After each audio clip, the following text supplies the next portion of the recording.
about you recently. Knowing you, it was probably filthy. Just the beginning. But then... But then...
We shall talk of this tomorrow, all right? After the audience.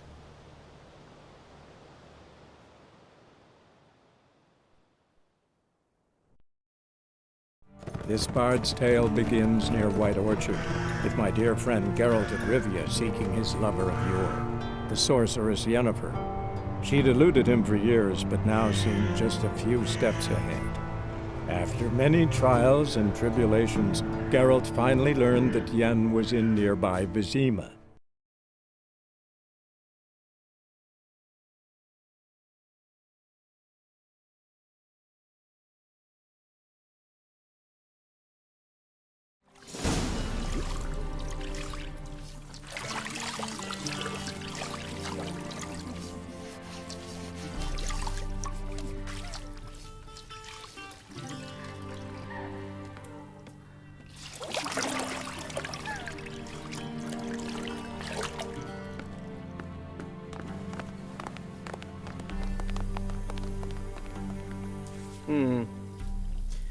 It must suffice.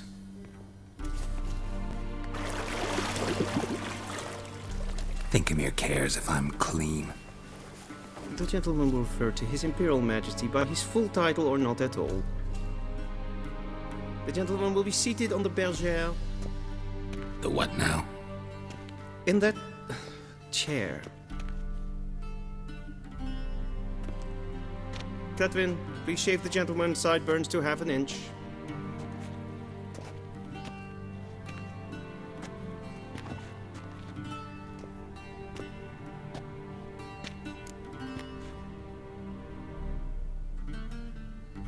What's wrong with my beard? Always thought it added to my dignity. It does.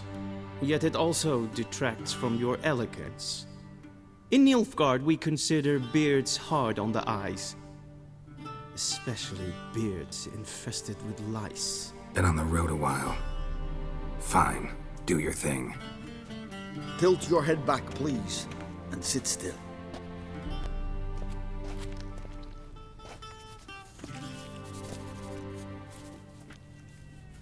And prepare to answer some questions.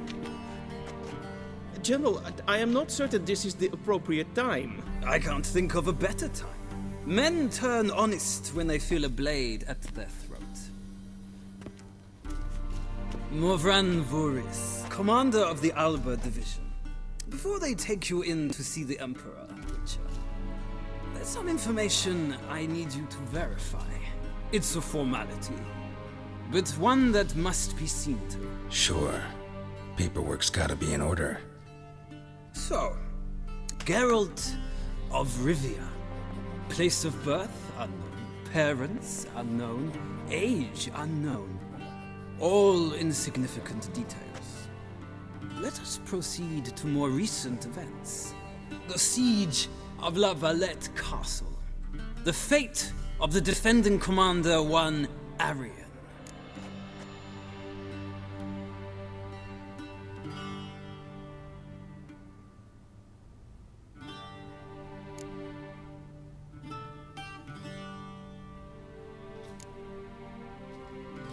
Foltest ordered me to clear the path.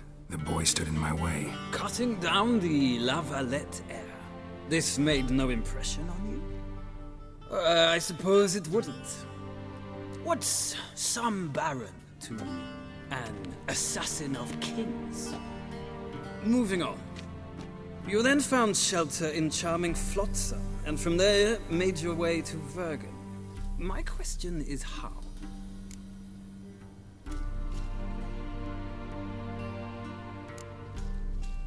I left Flotsam with Yorvith, commander of a Scoia'tael unit. A slayer of monsters and a slayer of men. You forge interesting alliances. Something tells me my most interesting is yet to come. Go on, next question, before my beard grows back in. We shall shave you again if it does. Very well. The infamous summit at Loch Muin. You were there. And once again meddled in the affairs of the mighty. The mighty had imprisoned Triss Marigold. Ought to know I care about her, and I tend to rescue those I care about. And so you did, handing Radovid control of the Conclave and Council of Mages in the process. Nilfgaard recently started a war, unprovoked. So do us both a favor and stop moralizing. The gentleman must sit still. I'm almost done. I'm afraid I might find that difficult. Because, from what I know, shortly afterwards you watched a defective megascope blow your friend Sheila de Tanserville to bits.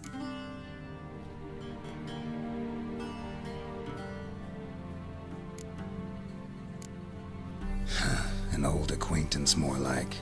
Not so close that I felt bad for her, but close enough that I knew she deserved it. He believes he alone knows what is good and what is evil, and that this gives him the right to dispense justice. Your comrade Letho of Gullet described you so. Quite accurate, I'd say. My comrade, your agent. Well, national interest calls on one to forge difficult alliances at times. Alliances with witches included.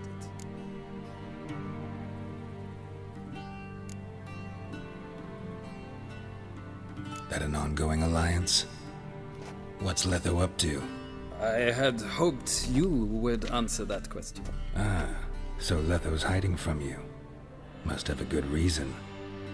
Was there a shift in national interest that might have caused that? I don't know where he is. Wouldn't tell you if I did anyway. Blade or no blade to my throat. I believe that is all. Your signature, please, affirming you stated the whole truth and nothing but the truth on pain of imprisonment or death, etc., etc. Here and here. With these formalities seen to, I would ask the general to leave the room. We shall be choosing the gentleman's attire. An important matter, but one that does not require the general's assistance. Shame. I might have given you some advice. So long, Geralt. Good luck with your audience.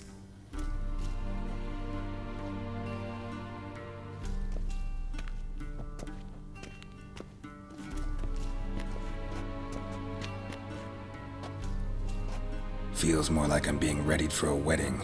Were that so, I would have prepared the gentleman a frock, a tailcoat, or possibly a dinner jacket. In point of fact, the gentleman will choose from these garments.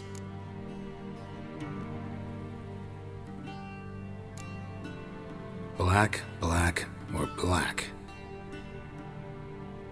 We do not like garish colors in Nilfgaard. The gentleman will tell me once he has chosen an outfit.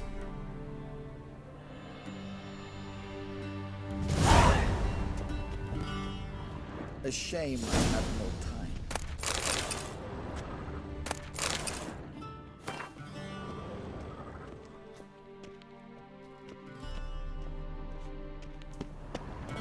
Vedimi, directly out of northern tales.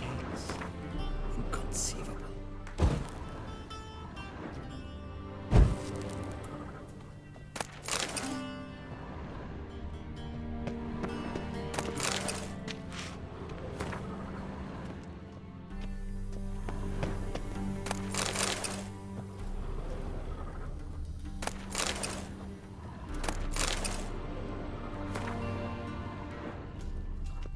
A shame I have no time.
Black suits the gentleman. Does the outfit satisfy the gentleman?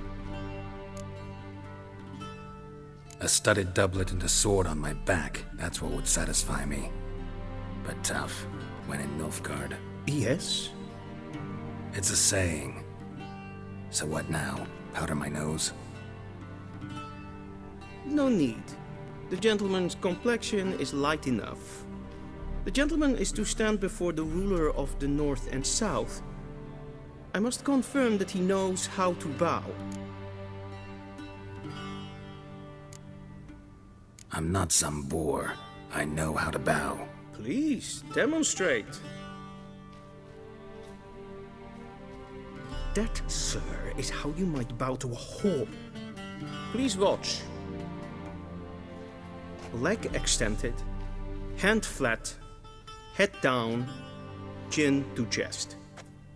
The gentleman will rehearse.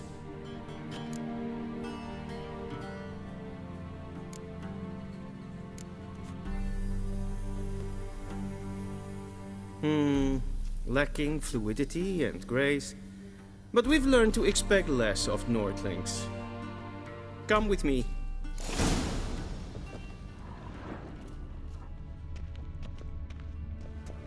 The gentleman will address the Emperor only when asked to, and using the appropriate title. Your arch-magnificency? I see the gentleman is in the mood for jests. I fear the Emperor might not share his disposition. Your Majesty will suffice. Spoken loudly, clearly, and with respect.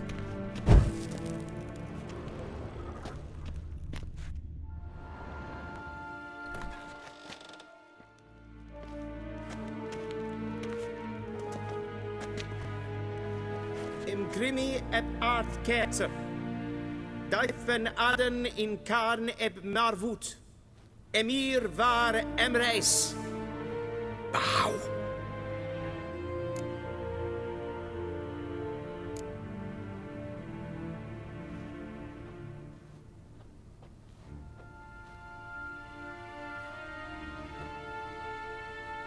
Your Imperial Majesty. Arer ep the orde.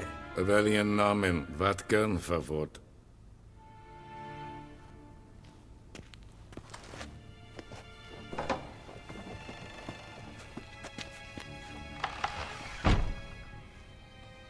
I thought you bowed before no man. Didn't want to disappoint the Chamberlain. We're friends.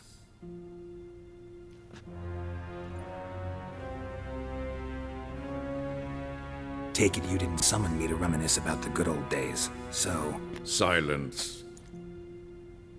My daughter Cyrilla, she's returned. And she's in danger. The Wild Hunt pursues her. You will find her and bring her to me.